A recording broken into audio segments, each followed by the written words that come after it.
Hello, my name's Daisy, and I'm going to be talking about my creative journey. So, I describe myself as a photographer and a social media creative, as I do quite a lot of design related things under one umbrella.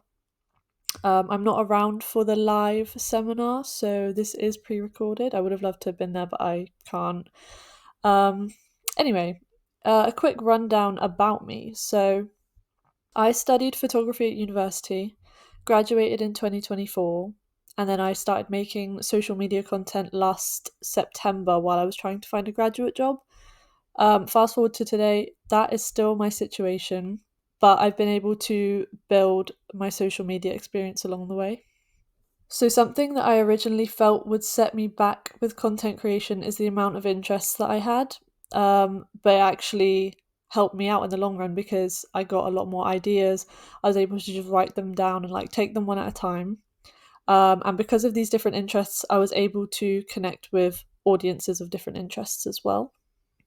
As you can see in these pictures, I do a lot of different content. So, fashion, photography, design, gaming, a lot to do with brats, and a lot of like nostalgic influences, which I'm going to talk about in the next slide.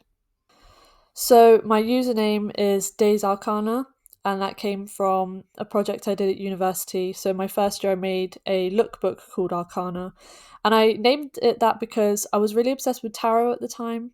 Arcana is just the word for the two groups of cards in tarot.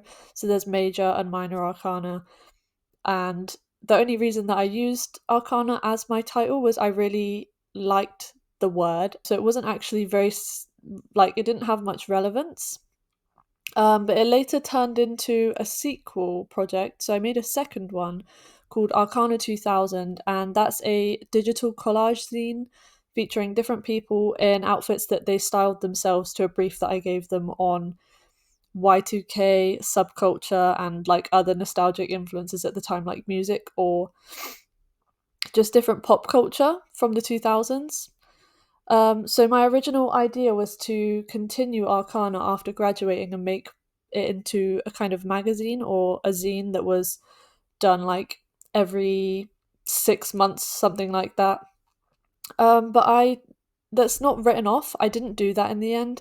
I decided to use the page that I had made as my page to create my own social media content, which has all of the same like links and interests and different like inspiration as the zine did anyway. So it's all quite linked together, and yeah, Arcana is not written off, so I will probably continue that at some point.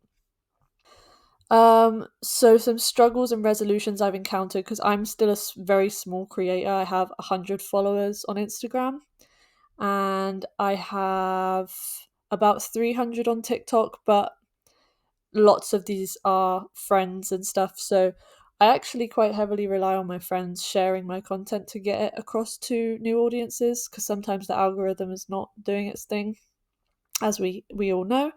So some of my struggles and resolutions. So the first thing was consistency and generating content ideas whilst I was feeling like I was scrolling too much.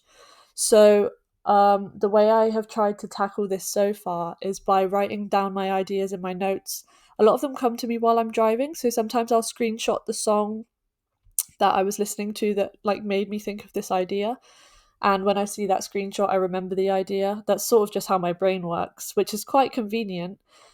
Um, and I also would advise limiting your screen time. I have a limited TikTok screen time of an hour so that even if I don't turn it off, it just reminds me you've been on TikTok for an hour and you should take a break.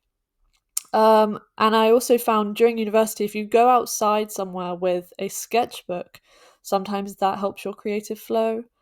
Um, so those are some things to try if you're struggling with that.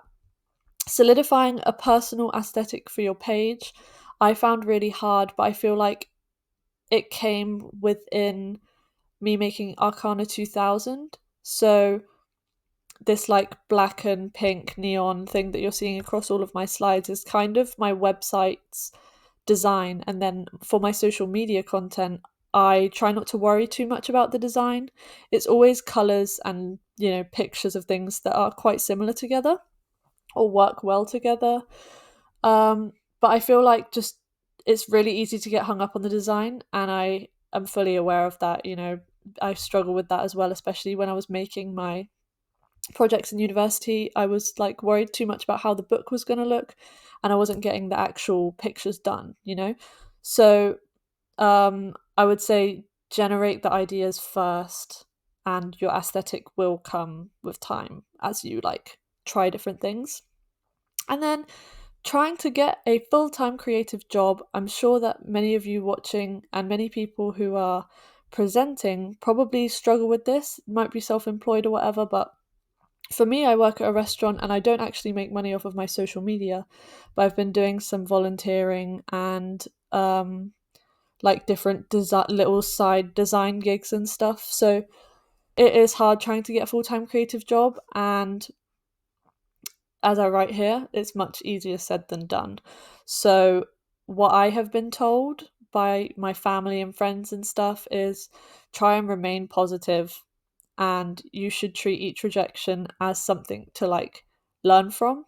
That's why I think that social media is kind of a saving grace to be able to make it, because you can meet so many people, you can put out your work, and you don't have to just kind of sit there and be applying to jobs all the time, because you can be making your own content. At the same time, don't just put things out for the sake of it. It's better to have it be intentional. So just spend some time getting your ideas together, and I'm sure that will at least, it might not score you a job, but it will at least make you feel better. And lots of the time it's not you doing anything wrong, it's just you're all thrown into a pile of applications. So keep making content, purposeful content. And yeah, that's my advice. Those are my struggles and resolutions. So that's the end of my presentation. So thank you for listening to the details of my creative journey, and feel free to connect with me on anything. It's Daze Arcana on everything, but LinkedIn, you can find me under Daisy Bayless if you want to connect on there. And yeah, thank you very much for listening.